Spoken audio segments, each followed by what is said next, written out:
Okay, so recently I got wind of a new animated film produced by DreamWorks that was going to be released on Netflix called Orion and the Dark. Now, it wasn't actually animated by DreamWorks, but rather I think it was outsourced to a new, different minor studio. And I think that's what's going to be happening with the majority of DreamWorks films going forward into the future, but yeah. I saw a whole lot of hype around this movie. People seemed to be hotly anticipating it, thinking it was going to be really good, and honestly, that was my feeling too. DreamWorks has been on a really hot run in the 2020s, well, until Ruby Gillman, but they're still skating by on the success of Puss in Boots: The Last Wish, and honestly, I get it, because that film was an absolute banger. So I was expecting something really cool, really fun, really unique, and the reviews, they seemed to live up to my expectations. As of right now, it has an 86% approval rating on Rotten Tomatoes from critics, and then an audience approval rating of 72%, although there haven't been that many audience reviews as of right now writing this, so the score could probably change over time. So to say that I had high expectations, that'd be an understatement. I was hyped. And so then we got to the film, and I didn't like it. Didn't like it much at all, really, and that sucks, because I really wanted to. I really wanted to, so much. But I just didn't. And I honestly don't see what everybody's saying when they say this film's awesome. I just don't get it. I genuinely think that this is one dude's drug trip disguised as a kid's movie, which teaches us about fears and overcoming fears. Okay, so for starters, we're dealing with an animated film, so we have the trifecta of importance. Animation quality, audio quality, which includes voice acting and music, and then we have the story stuff, narrative, characters, the creative side. And I guess we can go through them in that order. The animation, I thought it was fun. Was it as good as DreamWorks has been in the past? No. Doesn't hit that Puss in Boots: The Last Wish level for me. And that was the film that got me super interested in DreamWorks again, so that is a shame, because its dynamic visuals played a massive role in how awesome it was. These visuals, they were good, although the people I watched with, they didn't really like them that much. And I did enjoy the variety in those visuals, especially at the start. I liked it when they'd turn into those basic, more traditional animations as if they were drawn by a child. That was really cool, really unique. But then they sort of faded away with that, and you were just left with visuals that were good, but nothing spectacular in my eyes. And so I just sat there lamenting that DreamWorks isn't going to be animating their own films anymore, because, yeah, they're actually really good at it. And it's sad, an end of an era. But yeah, I think it would have been really cool if they kept that variance in animation. They have it for the first 10 minutes or so showing off the kids' fears, and then it's just gone forever. I think it would have helped the film stand out more if they kept that sort of stuff in. Not just for 10 minutes, but for the entire runtime. There's so many points where Orion goes off on a rambling tangent that I think could have been enhanced with some of that diverse visuals. Particularly when he's giving his press conferences about how the dark is bad and light is good, and then the one where he tries to backtrack all of that and just fails miserably. Next up, we got to talk about the sound. The music, the voice acting. In terms of music, I don't really remember it being all that notable, but at the same time, not actively bad either, so I guess that means it probably blended in very well with the film, which is what you'd usually want, I guess.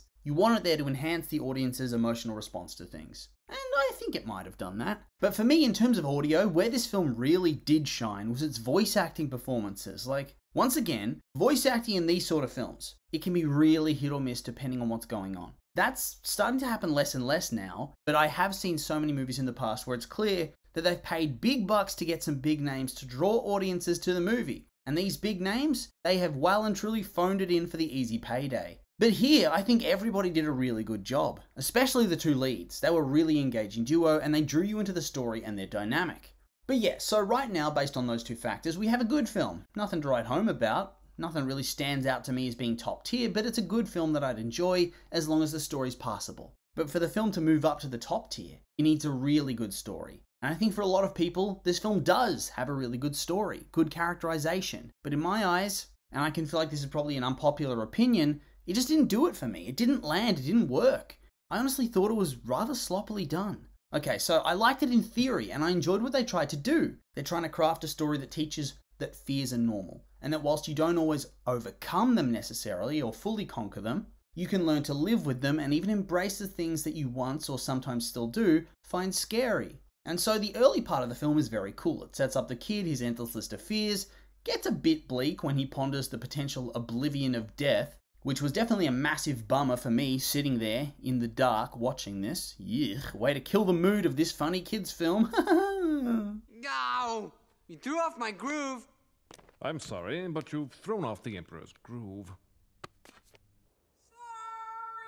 But it also sets up that his fears are getting in the way of his life. He can't bond with the girl he's crushing on because he's too anxious. He's too paralyzed by fear. He's too unable to act, and it's even draining for his parents. And so, Darkness, the character, steps in, and the two go on a quest to try to cure Orion's fears. Originally just his fear of the dark, but by using that, it would serve as an intro to him facing his other fears too. And in the end, that's the ultimate tale of this movie, and you do see it happen. But it just gets so weirdly convoluted. Okay, so the first chunk of the film, you meet some of the other night entities. Those that control things like dreams, sleep, silence, insomnia, unexplained noises, that sort of stuff. Stuff that can sometimes cause fear or be a product of fear. And at first, none of them like Orion at all. And so I figured, oh, he's going to have to earn their trust and their respect over the course of the film, and that's going to represent him getting over the various different things he fears about the night and about the dark. But nope, he earns their respect in like 5 to 10 minutes tops, and then the film pivots into a buddy adventure with him and Dark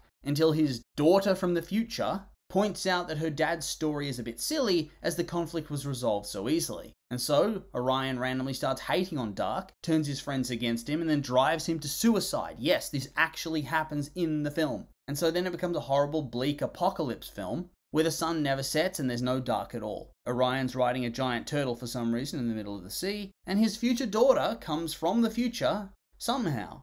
The two of them then go into Orion's dreams to save Dark, who's no longer suicidal, I guess. And then they go home, and Orion's future grandson appears and takes his daughter, Hypatia, home in a time machine. And it's pretty much revealed that this whole story has been a bunch of bullshit. It never happened, it was just a story, and it's just a shared generational story about how Orion got over his fear of the dark, for the most part. Oh, and of course, how Hypatia got over her fear of sharing her poetry in front of people. So basically, the film goes from the cool adventure into a big multi-generational therapy session for a family that seems to have some sort of hereditary anxiety disorder. And the fun characters, like Dark, they're probably not actually real. And so for me personally, I came away from this feeling like my time had been wasted because there was no stakes at all. And so I wouldn't watch this film again, ever. And so the good elements, like the sound and the visuals, they do get dragged down by this weird, convoluted, wishy-washy storytelling. And I hate it. I hate it. But yeah, these have just been my opinions, and now I'd like to hear yours. If you've watched the film, did you like it? Maybe you agree with me and you think it's not so great. I'm honestly curious for your thoughts, so make sure to like, comment, and subscribe, and let me know.